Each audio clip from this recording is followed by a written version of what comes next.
Shalom saudaraku yang dikasihi oleh Tuhan Yesus Kristus. Mari kita sungguh-sungguh siapkan hati untuk masuk dalam doa syukur hari ini.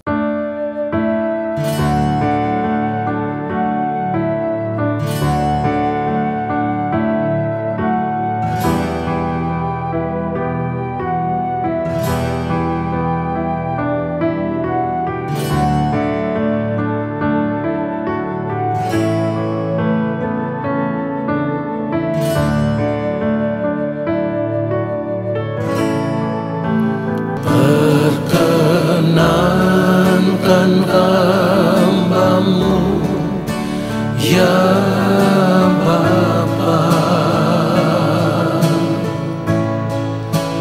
masuk dalam hadirat-Mu yang kudus.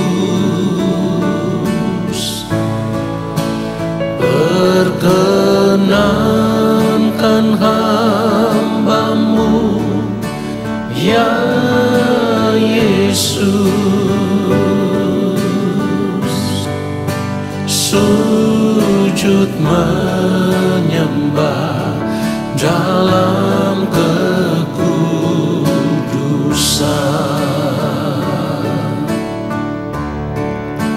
Kau ku sembah, Kau ku sembah, bersama para malaikat ku sujud menyembah. Kau ku sembah, Kau ku sembah,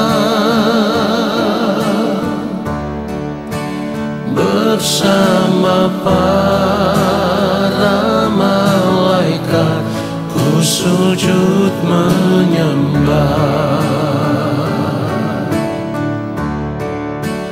Kau ku sembah, Kau ku sembah,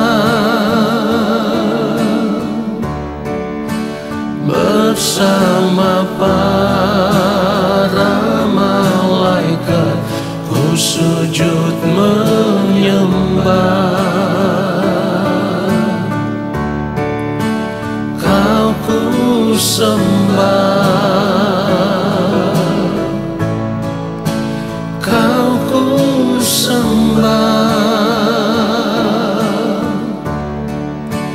bersama para malaikat ku sujud menyembah. Bersama para malaikat ku sujud menyembah. Sujud menyembah.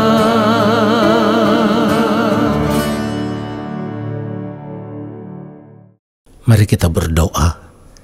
Allah Bapa yang Maha Kudus, saat ini kembali kami semua ada di hadapan Bapa. Kami mau duduk diam di kaki Tuhan, di dalam hadirat-Mu. Dan kami mau menanti-nantikan lawatan Tuhan atas kehidupan kami, lewat setiap kebenaran firman yang kami dengar. Allah Roh Kudus, urapi kami, berikanlah kami hikmat untuk mengerti setiap kebenaran firman yang kami dengar, lalu kami mau berjuang, hidup melakukan firman-Mu di sepanjang hari hidup kami. Di dalam nama Tuhan Yesus Kristus kami berdoa, dan kami siapkan hati untuk menerima kebenaran firman Tuhan saat ini. Amin. Saudara yang dikasihi oleh Tuhan Yesus Kristus, kita harus benar-benar menyadari bahwa setiap hari Tuhan selalu menyediakan diri untuk berurusan dengan kita secara pribadi. Perhatikan itu, setiap hari. Kenapa? Karena kita hidup sebagai orang percaya yang berada di dalam Yesus, kita masih harus dibentuk supaya pada akhirnya kita bisa menjadi pribadi seperti yang dikehendaki oleh Allah Bapa di sorga. Supaya kita bisa dibentuk seperti yang Bapa kehendaki, kita harus menyediakan waktu untuk berurusan dengan Tuhan di sepanjang hari hidup kita. Dan waktu yang kita sediakan itu harus waktu yang terbaik. Jangan kita sediakan waktu untuk berurusan dengan Tuhan itu dari sisa-sisa waktu yang ada, sebab Tuhan itu harus yang terutama. Dengar itu saudaraku, Tuhan harus yang terutama. Di atas segala urusan kita, di atas segala pekerjaan kita, Tuhan harus yang terutama. Kita harus menyediakan waktu untuk berurusan dengan Tuhan itu lebih dari apapun dan siapapun. Ada saat di mana kita harus memiliki interaksi langsung secara pribadi dengan Allah. Dan Allah sendiri menyediakan diri untuk kita jumpai, supaya kita bisa diproses oleh Tuhan. Nah, setiap hari kita harus belajar untuk duduk diam di kaki Tuhan.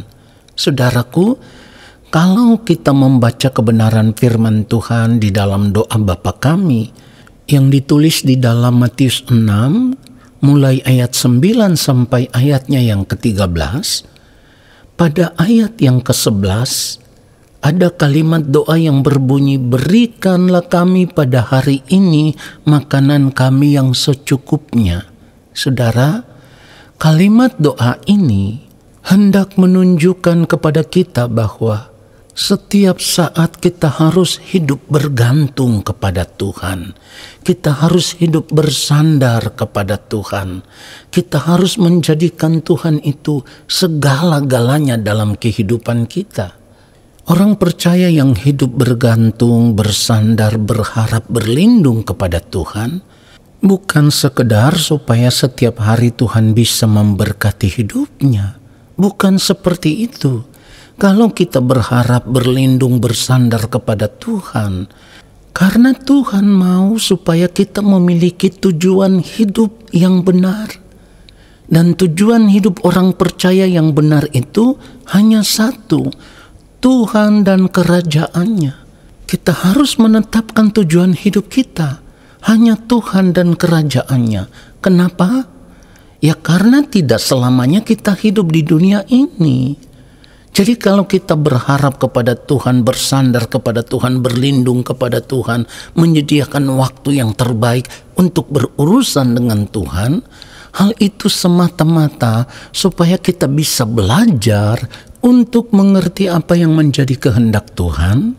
Lalu di sepanjang hari hidup kita, kita hanya hidup untuk melakukan apa yang menjadi kehendak Tuhan. Dan semua yang kita lakukan itu adalah merupakan persiapan kita untuk pulang ke rumah Allah Bapa di sorga. Dan kita harus tanamkan di dalam hati dan pikiran kita, tidak boleh ada sesuatu yang menghalangi kita untuk berurusan dengan Tuhan setiap hari. Karena berurusan dengan Tuhan itu adalah persiapan hidup kita untuk pulang ke rumah Allah Bapa di sorga. Tidak banyak orang percaya yang mau menyadari akan hal ini. Kita harus sadar akan hal ini, saudaraku. Jadi kalau tadi firman Tuhan yang kita baca dikatakan, berikanlah kami pada hari ini makanan kami yang secukupnya. Kalimat ini hendak menunjukkan kepada kita, kita tidak bisa hidup di luar daripada Tuhan. Kita hidup bergantung sepenuhnya kepada Tuhan. Keadaan ini kan sebenarnya sama dengan keadaan bangsa Israel yang setiap hari selalu mengharapkan ada mana atau ada roti yang selalu disediakan oleh Tuhan setiap hari, saudaraku. Jadi kita tidak bisa hidup terlepas daripada Tuhan. Kata makanan itu kan selalu bertalian dengan pemenuhan kebutuhan jasmani. Tetapi bukan tidak mungkin itu bisa dimaknai menunjuk kepada makanan rohani kita, kebutuhan rohani kita. Inilah yang firman Tuhan maksudkan seperti yang ditulis di dalam Matius 4 ayat 4. Tetapi Yesus menjawab, ada tertulis, manusia hidup bukan dari roti saja, tetapi dari setiap firman yang keluar dari mulut Allah. Saudara perhatikan ini, makanan itu kan akan selalu memberikan nutrisi yang baik, vitamin yang dibutuhkan oleh tubuh jasmani kita. Supaya tubuh kita ini kan bisa tetap sehat secara fisik. Tetapi kan sebagai orang percaya kita harus sadar, kita tidak boleh sehat hanya secara fisik saja, tetapi secara rohani. Jiwa kita atau manusia batinnya kita itu harus lebih sehat. Perhatikan itu saudaraku. Oleh karenanya kita harus mengisi jiwa kita ini dengan makanan rohani yang benar-benar cukup. Makanan rohani itu kan bisa kita dapatkan lewat setiap kebenaran firman yang kita dengar, atau dengan kata lain rema atau perkataan Tuhan, perkataan yang keluar dari mulut Allah yang bisa kita dengar lewat khotbah atau saat kita membaca kebenaran firman Tuhan, mendengarkan renungan seperti ini, pasti ada rema, pasti ada perkataan Tuhan yang akan membentuk kita. Nah, oleh karenanya sekali lagi saya katakan, di atas segala urusan kita dalam hidup ini, di atas segala pekerjaan-pekerjaan yang harus kita lakukan, lebih dari semuanya itu, kita harus menyediakan waktu yang terbaik untuk berurusan dengan Tuhan lebih dari apapun, saudaraku. Kenapa? Sekali lagi, karena kita berurusan dengan Tuhan itu untuk mempersiapkan perjalanan pulang kita ke rumah Allah Bapa di sorga, untuk mempersiapkan masa depan hidup kita di kekekalan nanti. Ingat, dunia ini akan lenyap dengan segala keinginannya. Kita harus tetap sadar kewargaan kita bukan dari dunia ini. Kita harus sadar akan hal ini. Sebab kewargaan kita yang sesungguhnya itu di dalam sorga, saudaraku.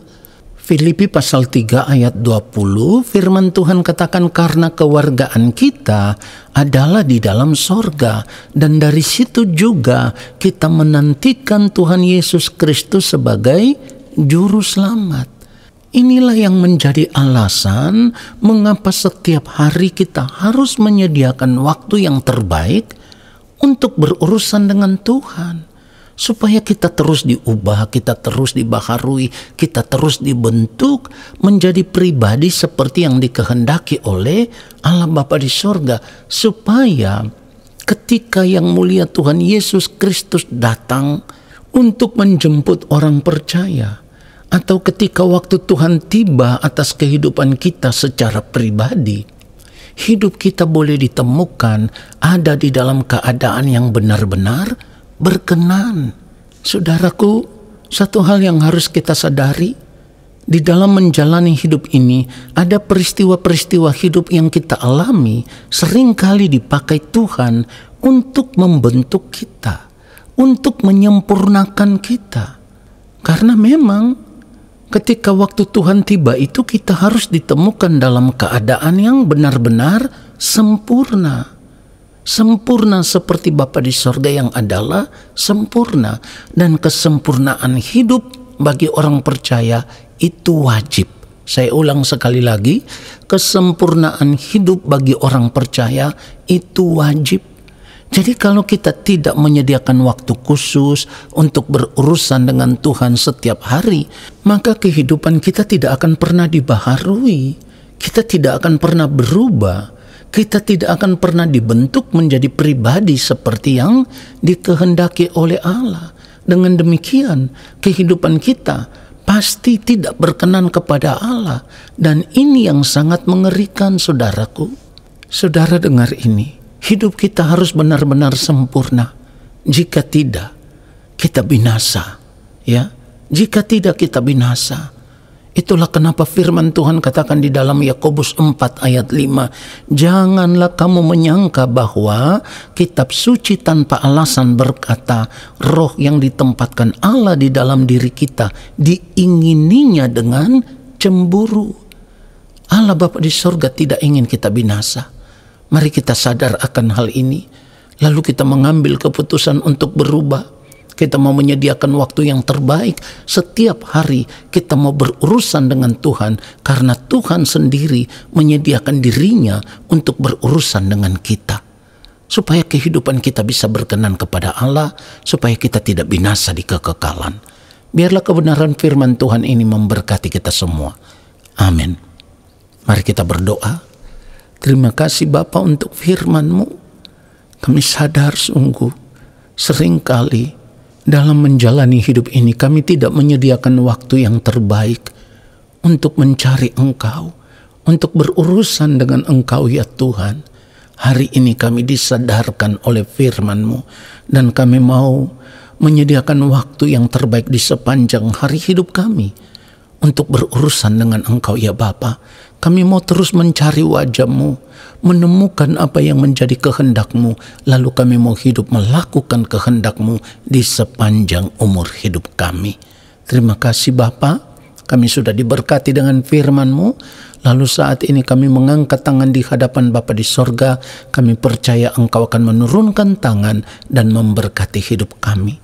Saudaraku, arahkanlah hatimu tertuju kepada Tuhan dan terimalah berkat-Nya. Segala berkat kasih karunia daripada Allah Bapa di sorga, rahmat cinta kasih yang berlimpah-limpah dari Gembala Agung yang mulia Tuhan Yesus Kristus, di dalam persekutuan yang manis dengan Roh Allah yang kudus, turun atas kehidupanmu, menyertai langkah hidupmu dan memberkati hidupmu sekarang dan sampai selama-lamanya. Amin. Saudara, terima kasih sudah mengikuti doa syukur hari ini. Sampai jumpa dalam doa syukur besok hari. Tuhan Yesus memberkati kita semua. Shalom.